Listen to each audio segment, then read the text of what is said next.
Okay, so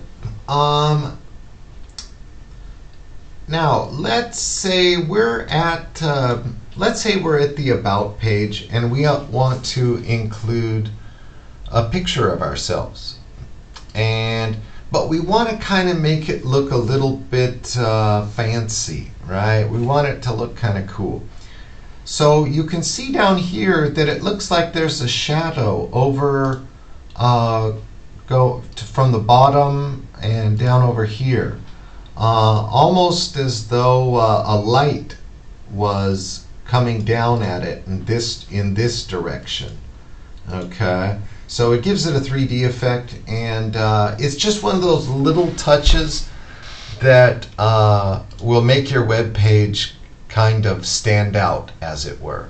And I guess it, really good craftsmanship is in the details. When you start hammering down, you can start with what would otherwise be a really crappy web page, and if you just slowly, patiently add more and more details, I guess you could say, or subtle refinements, just touch-ups here and there, it all of a sudden starts to take shape. So how do we do that?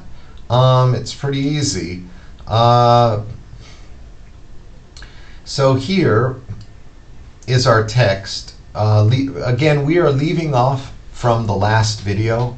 And what we have is, I have an image tag, and an image tag, if you'll remember, its default layout. Most tags in HTML, they have a display property. Remember, the display property it can be block, it can be inline block, and it can be inline. So here, these have a natural inline property, images. Most have a block property, a block layout, I guess you could say. And what I've done is I've floated it over to the right. Remember, we did that in a previous video. Floated it to the right. I gave it a width of 130 because naturally my image is actually normally a lot bigger than that. When it was created, I took it on my camera or something, whatever, and so I can adjust that.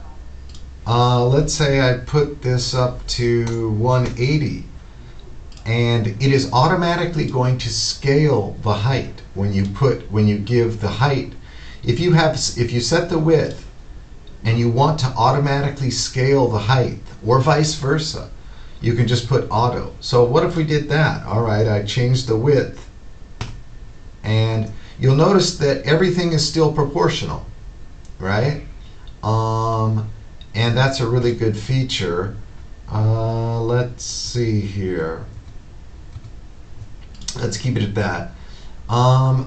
Okay, I gave it a border. And let's see here. Okay, now here it is, the box shadow. Okay. And what we have here, this is what's called the horizontal offset. This is the vertical offset. And this is the radius, or the curviness. And the color of the box shadow is black. You need to use RGBA color. 000, that corresponds to black. If I put in 88, it'd be kind of a blue. Maybe if we put something here, now it's a you can experiment with that, but whatever. So what is this horizontal offset, vertical offset? Well, it's not that, it determines where the shadow is. So here, the horizontal offset, it naturally, if it's a positive value, it's going off to this side over here, okay? And if it's a negative value, it'll go off to this side. And the vertical offset, it will naturally come downwards, okay? It'll come down. And that makes, so if you did this, if you change this to a -4, and you came over, okay, look right here,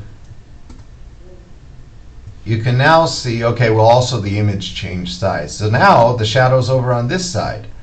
And actually, you know, we don't need to do that because, and so I could also change that if I wanted, the horizontal offset. But you know what? If you think about it, light is usually coming down towards something, right? I guess it could be coming from this side. But, you know, when I give it a little bit of thought, people read from left to right. So well, one thing's for sure, you shouldn't have the vertical offset where the shadow is above it, because that would mean that light is coming from below it, and that just never happens. That's just not normal, right?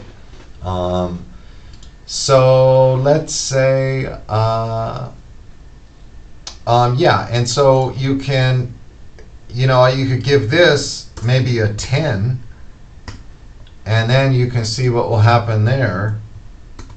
Boom, it's even wider, right? You can, that's a really big shadow, which I don't know if we really need that, but whatever. And you, likewise, you could adjust the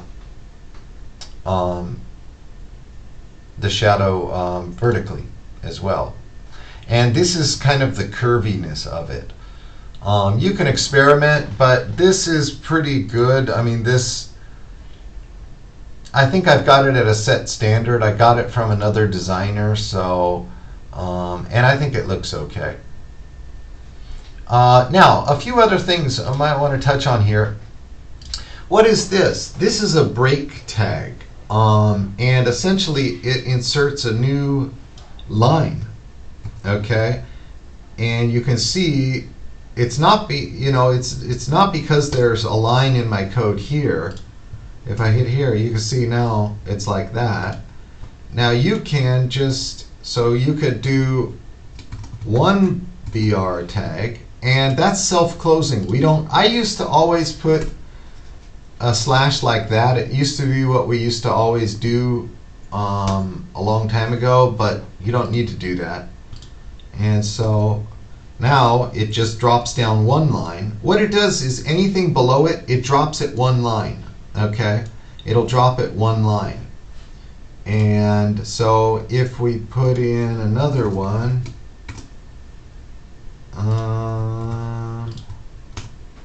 okay, then there it goes down again.